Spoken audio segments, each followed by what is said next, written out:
welcome back to another day of Vulgar Video Vlogtober, day 5. I am your host, the Ka, and my co-host, Sam. Okay. So today we're going to watch another clown. Well, we feel like we've been boozled with All Hallows Eve 2 and The Basement, which showed, well, All Hallows Eve showed no clowns. Or excuse me, All Hallows Eve 2 showed no clowns, and The Basement showed a clown for like 3 minutes. Yeah, and then of course we went with Terrifier as well. Mm-hmm. Go watch those videos, please. Yeah.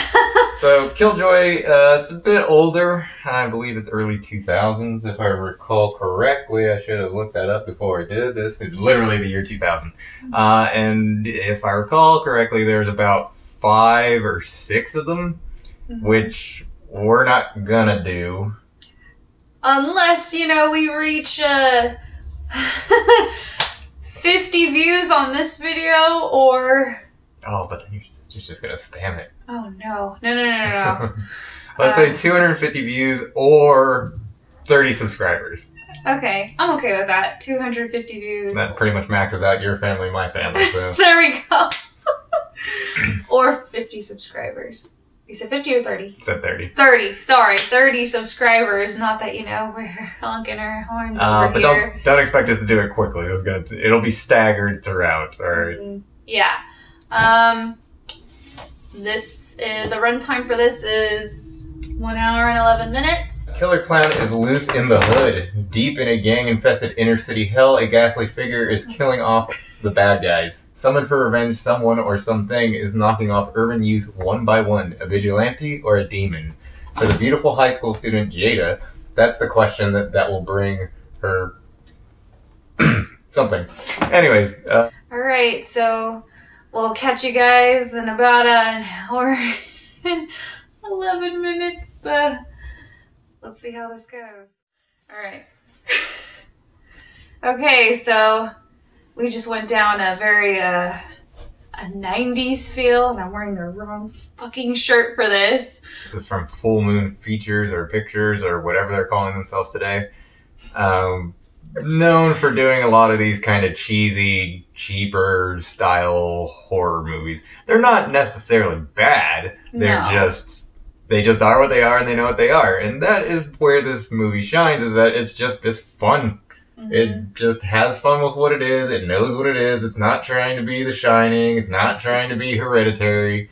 It is what it is, and it knows what it is. So. Gotta give props to the cast. They knew what they got themselves into. Let's be fucking real here. Let's just start off with the list of tropes that we have. We have our dumb final girl. We have gangster rapper trope with his crew. We gotta throw a random white guy in there. Questionably white. Questionably white. I mean, his name was Baby Boy. Then, of course, the classic, the breaking of the horror rules. So if you have sex, or if you drink, or do drugs... Well, actually, the third one, the dude broke the rule, but he lived. So he did say, "I'll be right back," and he didn't die. Yeah, but what about the ending, though?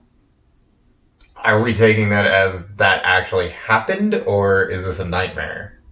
I'm guessing it's a nightmare. It's a nightmare within a nightmare, though. Because she has the nightmare, wakes up, and then they're about to do it, and then her boyfriend then turns back into Killjoy. True. It knows what it is. It's not trying to be anything other than just a fun, goofy slasher horror movie. That's all it's doing. You know.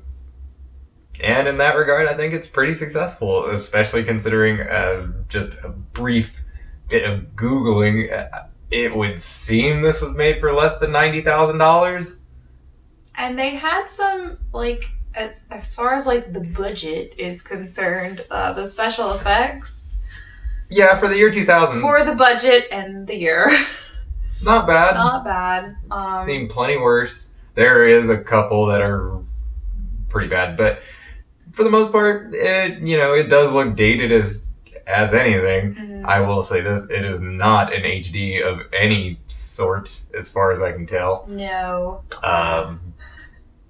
You probably could find just about any phone on the planet, any one that's been released in the last 5 years, would record in better quality. Yeah, it just had that old school, like, really bad recording quality. I mean, granted, this is 2000. This is almost over 20 years ago. So, another trope. We got our mandatory titty shot and shower titty shot. I was going to say, one of them makes sense. The rest of them, that was just gratuitous. That was just there just to be there. Mm-hmm. Probably like my favorite like thing as far as like aesthetically was like the makeup for Killjoy. Like whoever like did his design. I mean, granted, it's not really unique. A killer clown per se. Like that's not a unique like thing to come up with.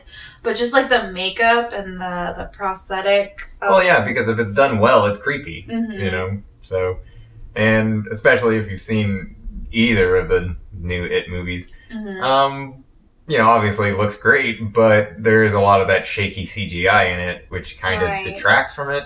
They didn't have budget for anything like that, no. so it's just got to look good all the time, no matter what situation you put the character into, and it works for the most part. Let's talk about the problem, not necessarily the problematics, just kind of like the the biggest curveball. Well, to me, one of the biggest problems, and I hate harping on budget things because that I don't feel that's fair normally, but the sound effects are just so cheesy and the punching noise, the punch, yeah, a lot of things like that. The gunshot sounds also as cheesy as you can get. Yeah. That dude with his unlimited ammo revolver. Yeah. That was counted 20 shots, and if you know what a revolver is, generally they hold 6. So that's a bit of a thing. And the other thing for the gun, you can see the plastic separating on the butt of the gun, on the handle. You can see it separating a little bit, which again is just okay. That's a budgetary thing. Yeah. I wonder if they spent like a lot of the budget on the makeup. I'm thinking about it. Probably that and locations. Yeah. Because they did actually go around a little bit in this. This wasn't like a one room sort of thing. No. There was multiple locations on it. If they just had a better budget, it could have been better quality. Again, I knew what it was. It wasn't like going for like the best, creepiest horror movie out there. It was just going for some cheese, which is fine. I'm okay with cheesy horror movies. This is the perfect type of horror movie to watch with your friends at midnight, drinking some beers or something harder, because it'll keep you entertained. You and your friends will have fun talking shit about it. Yeah. But at the same time, it's fairly enjoyable. Mm-hmm. So, with that being said, what do you think? I thought it was fun. And again, I love that campy, cheesy horror movie, like, because I just love tearing that kind of shit apart. I mean, granted, it was fun. So I'm going to have to give it a 3 out of 5. Only because, as much as I love the cheese, like, the quality of the video was lacking. So, yeah. Plus, the cheesy sound. Again, I agree. Everything is fun, but that doesn't mean you get a good rating from me. I'm an asshole. So you get a 2 out of 5 for that, alright? I love the cheese. It's fun, it knows what it is, but that doesn't mean it's good, alright? That's fair. I don't know, I'm a sucker for the cheese. Doesn't get much cheesier than this. No, I mean, it's still better than... It stands on its own, let's just put it that way, okay? That's why you get my 3. Because you can stand on its own, you know what you are. You get a point for a cohesive story. Yes. Alright, So we will catch you in the next episode. Thank you for watching another episode of Vulgar Video Vlogtober. We'll see you guys later.